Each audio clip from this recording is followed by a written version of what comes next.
The Sioux Falls woman at the center of a decades-long cold case was granted parole this morning at the South Dakota State Penitentiary. Police arrested Teresa Bentaas in 2019 when DNA technology showed that she was the mother of a baby boy born in 1981 and abandoned in a ditch. Just 3 months ago, a judge sentenced her to 10 years in prison, with 9 of those years suspended. After 60 days in custody, today Bentaas was up for parole. KELOLAND's Lauren Solik was at the hearing.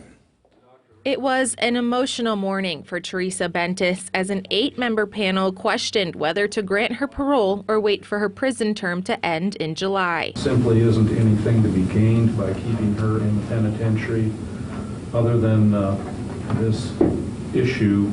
She's led an exemplary life, appears to have a good family, absolutely no criminal history. But I don't believe that if Ms. Bentaas is released in July, that would be what we would call a long sentence. That would be pretty much what judges call a slap in the hand. And I would just remind everybody that we have a citizen of our state who never had a chance to have a life. Bentaas's attorney did most of the talking, explaining the 40-year-old case to the board.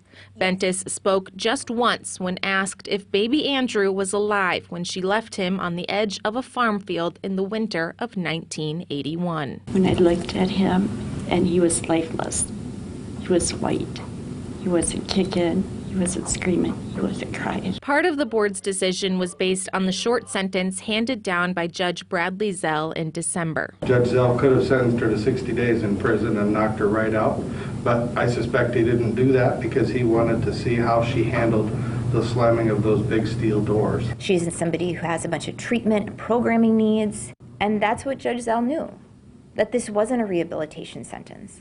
This was a punishment sentence, and her having nothing to do up there speaks to that. So what has she been doing?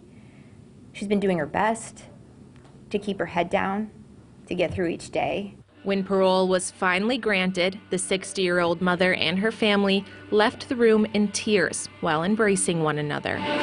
In Sioux Falls, Lauren Solik, KELOLAND News. Bentaas's parole is effective immediately, though her actual release date could be a couple of weeks away.